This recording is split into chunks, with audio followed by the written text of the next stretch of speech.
Estamos en el diario de turismo y bueno, vamos a iniciar una actividad con la gente de la Universidad Abierta Interamericana en referencia a la carrera de turismo y a temas realmente candentes e importantes en nuestra actividad y vamos a estar mensualmente haciendo estas charlas que son muy enriquecedoras. Estamos con la licenciada Elisa Beltriti, decana de la Facultad de Turismo y Hospitalidad de la Universidad Abierta Interamericana, a quien saludamos y agradecemos que esté en el programa. Elisa, ¿cómo estás? Muy bien, agradecidos nosotros que nos den espacio para conversar de turismo, que es algo que nos apasiona. Así que gracias. Un placer para nosotros porque también, independientemente de lo que vivimos día a día en la actividad, esta mirada universitaria y de formación realmente es muy interesante porque, bueno, nutre lo que vamos desarrollando cada día, ¿no? Sí, sí, yo te voy a decir siempre que sí, que nutre, porque esta función de la universidad en la formación de conocimiento es vital y hay que revalorizarla permanentemente. En referencia con temas de actualidad que vamos a estar abordando hoy, bueno, hemos visto en la temporada de verano, también en lo que es carnaval y en Semana Santa puntualmente vamos a estar hablando de lo que fue el crecimiento de la cantidad de reservas y de viajeros que estuvieron en todo el país con ocupaciones en determinados destinos superando el 100% y teniendo que derivar eh, viajeros y turistas a localidades cercanas para poder cumplir digamos, con los requerimientos. Sí, vos sabés que lo estuvimos viendo todo esto y no sé si te acordás, cuando empezó la pandemia, que tanto sufrimos por la caída del sector y todo lo que parecía que se había muerto, yo siempre sostuve que era temporario y en cuanto se pudiera volver a la actividad, la gente iba a volver a salir con desesperación o con fruición o con, no sé, ponerle el adjetivo que quieras.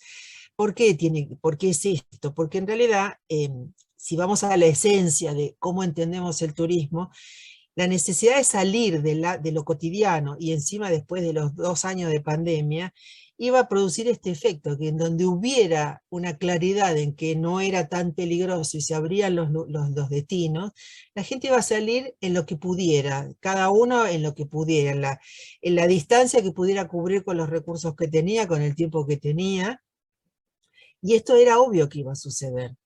Por suerte los que lo predijimos, ahora nos podemos ufanar de haber tenido razón, pero esto iba a suceder, porque la necesidad es de cambiar lo cotidiano, que es como la esencia del turismo, de por qué la gente viaja, está claramente evidenciada en que donde hubo una oportunidad todo el mundo salió el fin de semana largo, salió en las vacaciones de verano. También hubo otros factores, obviamente, que ya los explicaron, de cuestiones económicas, el valor del dólar, los cambios, todo esto también fue explicado porque también de algún modo justificó que mucha más gente se quedara en Argentina, aunque convengamos que Argentina no estuvo barata para los que estamos en Argentina, no es que estaba regalado viajar por Argentina, estuvo carísimo, sobre todo el histórico mes de enero, que siempre es el más caro, no fue barato. Y también empieza a haber como una psicosis de que no había lugar en ningún lado, todo el mundo salió, pero fue fantástico. Ahora, lo ideal de esto sería que aprendamos las lecciones y ante respuestas de la población en un consumo, empiece a trabajarse de otra manera, mucho más armónica, mucho más continuada, en el desarrollo de los lugares, en el apoyo a toda esta maravilla de distribución territorial que tiene la actividad turística, que permite que en todos lados, en mayor o en menor medida, haya quien moje el pancito en esta salsa, ¿no? Entonces sería sumamente interesante una mirada mucho más coordinada de cómo se distribuye el uso del espacio turístico y cómo las personas pueden viajar en todas las posibilidades que hay, desde lo más chiquito hasta lo más grande, de lo más económico a lo más caro, lo más lejano a lo más cercano, todo lo que se puede hacer que nutre a todos los que entran en la prestación turística, cuestión que quedó tan claramente evidenciada con la pandemia, todo lo que se detuvo al no haber actividad turística, ¿sí? Ahora, Entonces, me parece que hubo sí. un par de temas en referencia con esto. Por un Mm, lado, la necesidad, como vos decías recién, de tener que salir, de querer hacer una actividad de vacaciones después de estos 2 años de pandemia. Y por otro mm, lado, también se dio que, por ejemplo, el previaje ayudó mucho para esto por el 50% de descuento. Para mi gusto también fue un descuento demasiado grande para este tipo de cosas. Se podría haber hecho con un porcentaje menor.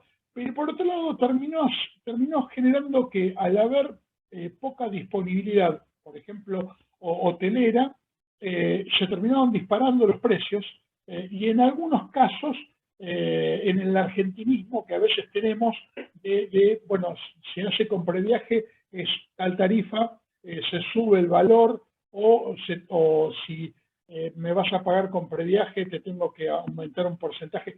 Eso, digamos, también me parece que desde la autoridad turística nacional se tenía que haber regulado un poquito más. También fue la primera experiencia y fue una explosión. Hay un montón de cosas que se fueron escapando. Pero me parece que ese tipo de cosas a futuro, cuando haya nuevos previajes, que dicen que va a venir en breve, pero tal vez no para temporada alta, y eso también es un sí. acierto. Eh, Ujú. Tomar, digamos, todas estas medidas para que no vuelva a ocurrir y que no haya digamos, complicaciones con esto, ¿no? Absolutamente, es un poco esto lo que yo decía, como que las medidas sean mucho más pensadas. Lógicamente, en el momento de la pandemia, empezar a tirar líneas de cuestiones de rápida resolución, como fue esto del previaje, que fue sumamente interesante, y como una primera medida para reactivar y que los prestadores empiecen a ver qué podía hacer, qué podía pasar, que la gente iba a poder llegar y que había oportunidades, es perfecto. La extensión en el tiempo de este tipo de medidas requieren por ahí de otro tipo de mirada, otro tipo de análisis de hasta dónde benefician, a quién benefician, el usarlas como en momentos de baja también. En algún momento hubo un plan parecido para los jubilados, para que viajaran fuera de las altas. Siempre son cantidad de cosas que van armonizando, que van pensando cómo se puede usar. El asunto es que sí se puede viajar por Argentina y es ideal viajar por Argentina. Y que la actividad en un lugar tan lejano de las corrientes turísticas como es Argentina, que no queda de camino prácticamente a ningún lado, o la circulación en el hemisferio sur no tiene el volumen de la circulación del hemisferio norte. Entonces, este tipo de cuestiones también tienen que ver con lo regional, con lo histórico de los países vecinos, que cuál está más barato o menos, cómo sube o baja el dólar en uno u otro, por eso esos trasvasamientos de visitantes de un lado para el otro entre los vecinos, y que este tipo de cosas puedan servir a este funcionamiento regional también, y que se retroalimente dentro de la región. Esto es una visión bastante posible de tener en cuenta siempre y cuando los gobiernos de los países intervinientes y de las provincias intervinientes lo piensen, casi diría con generosidad. No sé si es la mejor palabra, pero me gusta. Y después, por otro lado, lo que derrama la actividad turística está, digamos, por un lado estuvo visto en pandemia con la complicación, porque fue una de las actividades más golpeadas, pero ahora, a partir de esta explosión, cómo va generando políticas económicas y actividades económicas en todo el país para un derrame de manera directa e indirecta en la sociedad, no solo en las grandes ciudades, sino en los pueblos hasta los más chiquitos que tal vez en algún otro momento no tenían actividad turística. Y qué importante es en este sentido entrar en la actividad turística, capacitarse, formarse y generar a partir de esto una forma de vida en el lugar de que la persona, en el lugar de la Argentina donde esté. Esto es interesante, y también la pandemia nos dejó esta experiencia de la formación de manera remota. Si bien en la UAE ya estábamos trabajando en formación a distancia, esto permitió trabajar mucho más en la formación remota y esta distribución territorial y la diferenciación de pensar claramente cuáles son las necesidades de cada región para acercar la formación que necesita. Si bien hay mucha distribución en el territorio de instituciones, universidades, carreras y demás, también permite ciertos niveles de especialización o que no todo el mundo haga lo mismo. Y esto tiene que ver con el turismo también. No todos los pastelitos son los mismos que hacen en los pueblos turísticos de la provincia de Buenos Aires. Algunos los hacen mejor que otros. Entonces, el que lo hace mejor, que sea el especializado, y que el otro sea el complementario en lugar de pastelito que haga torta frita. Y entonces el visitante va a comer la torta frita a un lado y los pastelitos en otro. Y con la formación pasa lo mismo. No, las universidades no formamos agentes de viaje.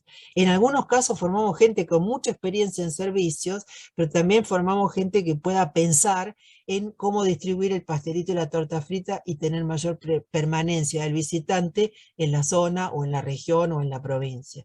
Que es un poco lo que vos decías, esto, cómo la experiencia de la pandemia permitió ver que se puede armar oferta de servicios turísticos con atractivos de distinta categoría y distinto potencial y que todo el mundo pueda aprovechar el movimiento de gente y la gente sienta que se puede mover.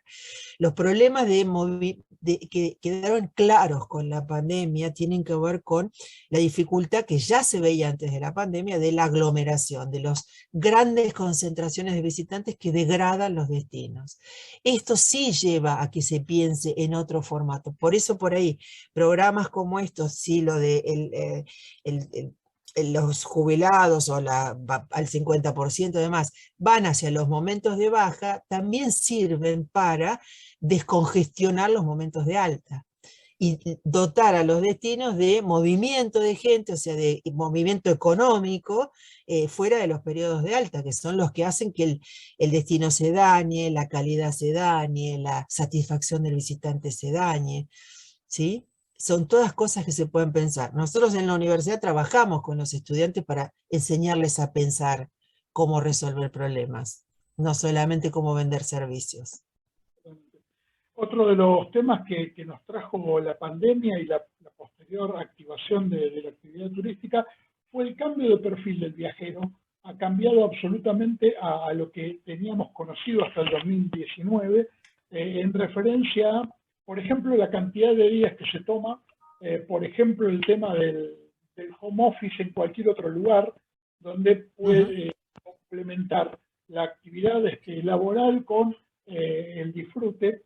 Y por otro lado, también dos datos adicionales. Uno es el hecho de no postergar más, es decir, lo quería hacer dentro de 2 años esas vacaciones o ese viaje, lo voy a hacer ahora porque dentro de 2 años no sé qué es lo que va a pasar. Y por otro lado, también lo que están tomando como referencia el reencuentro de viajes con reencuentros con familias. O sea, como todo un combo de cosas que ha cambiado el perfil y la forma de vacacionar. Ya, hay cosas que ya estaban funcionando, lo que pasa que no en la medida en que ahora, esto como decís de la conciencia del home office, ya había mucha gente que podía hacer esto. Ahora fue como más masivo, más consciente, porque no por el trabajador que encontró el formato del home office, sino que las empresas lo aceptaron, porque vieron también una serie de ventajas en todo esto, que no es solamente que tener satisfecho a un empleado, hay otro rendimiento, otros costos para la empresa, o sea, hay muchas cosas que cambiaron y lo favorecen. Y para que todo esto funcione, eh, la seguridad de las redes a través de las cuales uno puede trabajar o uno puede conectarse también deberían estar. Pensando claramente en el caso de Argentina y en la posibilidad de que la gente viaje por Argentina porque puede trabajar de manera remota, también depende de cómo son los sistemas de conexión que lamentablemente en nuestro país no son parejos ni son homogéneos en todas las regiones, en todas las zonas que serían por ahí las más interesantes hablando de promoción o de desarrollo de nuevos destinos, de nuevas conexiones, nuevos complementos a destinos ya conocidos.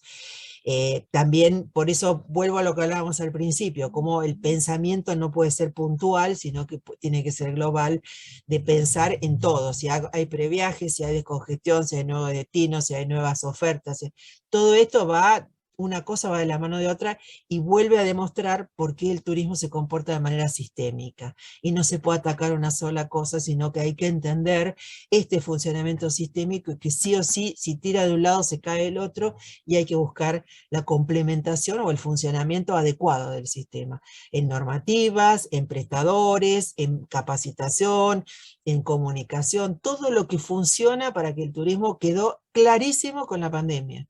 Todo lo que se vino abajo porque no había actividad turística, que se vio por ahí muy evidente en lugares que dependen exclusivamente del turismo. Pero ya lo habíamos visto en Argentina, habíamos visto Villa La Angostura cuando explotó el volcán y qué es lo que pasó en la villa, ya hubo muestras anteriores de lo que pasaba y que podían ser realmente indicadores para decir, ojo con esto porque puede volver a pasar. Esto que vos me decías, la gente ahora observa que hay muchos más que dicen no lo postergo porque no sé si va a venir otra hecatombe que no lo voy a poder hacer. Bueno, eso ya va más a la individualidad de las personas, pero a los que programamos, trabajamos, y bueno, a ver, ¿cómo se leen estos indicadores para tomar previsiones? Que son las que nos permiten adelantar escenarios futuros y pensar en otras formas de desarrollo mucho más armónicas. Y tanto hablamos de sostenibilidad y sustentabilidad, que no es nada más y nada menos que pensar de manera consciente cómo se desarrolla el consumo en la sociedad contemporánea. Y hay tantas empresas que están trabajando con la sostenibilidad, por ejemplo, cadenas hoteleras, con el tema de los plásticos de un solo uso, y con la concientización también, de alguna forma, no solo a quienes trabajan dentro de la empresa, sino también a los viajeros que van a cada uno de esos lugares. Y está muy bueno eso. Sí, está muy bueno porque eso es la punta del iceberg, nada más. No es nada más que eso. El- el- el- si vos analizás los 17 objetivos y pensás sustancialmente en qué es la sostenibilidad como definición, en realidad apunta a corregir los hábitos individuales para lograr la transformación de los hábitos colectivos y apunta directamente al consumo. Por eso sigue habiendo resistencia y hay como una especie de doble discurso en esto, ¿no? Pero eso no quita que sigamos batallando y que sigamos haciendo conciencia de cómo debe ser el consumo para lograr la posibilidad hacia el futuro, que es como la definición madre, ¿no? Esto es, eh, ¿se escucha ahora? Sí, Sí, sí. sí. Se planteó con esto es, el turismo siempre es una materia de proyección, de organización, de tener todo ordenado en cuanto a reservas, a, a cada uno de los planteos. El perfil del viajero cambió en este tiempo y ya no hace una programación de 6 u 8 meses para el viaje, sino que lo hace ahora y lo quiero ya. Eso también generó que, por ejemplo, en el verano, no solo en este verano, sino en el anterior, pasaba que uno hablaba con secretarios de turismo de cualquier lugar del país y tenían, por ejemplo, en el comienzo del 2021, un 15% de reservas. Y después, tal vez, cuando llegaba el momento, las reservas estaban en el 80 o el 85%, porque la gente lo terminaba contratando en el momento porque no sabía si podía viajar por el COVID o no. Entonces, tal vez esto, independientemente del COVID, se prolongue en el tiempo y la gente haya cambiado también la organización en este sentido. Mira, eso está muy relacionado también con otro cambio que se produjo, que está de la mano de la tecnología y de los sistemas globales de comunicación y de información, y en que hay muchas personas en el mundo que viajan. y han aprendido a viajar, han roto la barrera del temor del primer viaje y viajan, y el viaje está incorporado como parte de su situación cotidiana. Por ahí a nosotros acá en el hemisferio sur no es tan visible, tan global, tan genérico, pero basta ver solamente las grandes ciudades de Argentina, las ciudades más pobladas de Argentina, cómo es el movimiento de las personas. Entonces, todo esto que pueda haber sucedido, esto que vos me decís de las reservas, ¿no? Y la resolución en el momento, es también un gran llamado de atención hacia los prestadores y hacia quienes organizan el desarrollo de la actividad, porque el cambio del hábito no quiere decir, el cambio del procedimiento no quiere decir que cambie el hábito. Entonces, sí o sí hay gente más experimentada, sí o sí las empresas prestadoras de servicios entraron en los sistemas tecnológicos de reservas, de comunicación, de información y demás. Ahora, por muy experimentado que sea un viajero, no tiene el control absoluto de un viaje.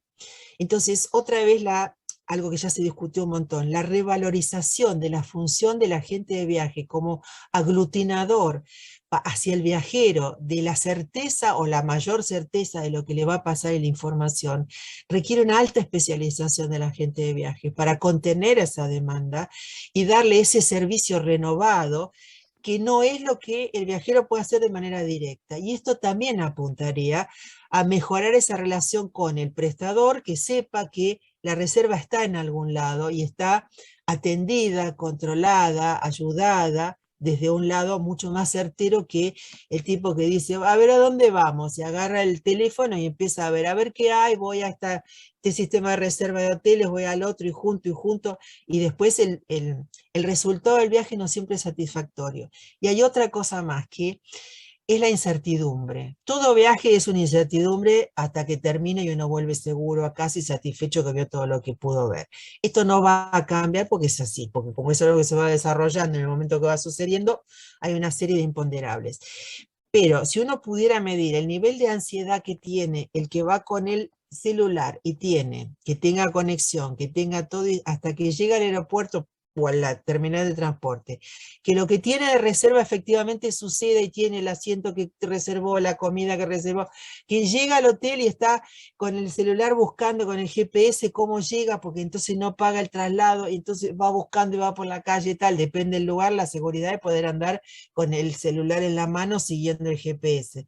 Bueno, ¿cuántas cuestiones de todas estas se pueden organizar de otra manera y que la gente de viajes tenga otro tipo de función y que los prestadores, más allá de que se ahorran un montón, dispongan otro tipo de recursos para garantizar que si está el agente de viajes, el tipo no tiene que andar con el celular buscando la señal del GPS para poder llegar.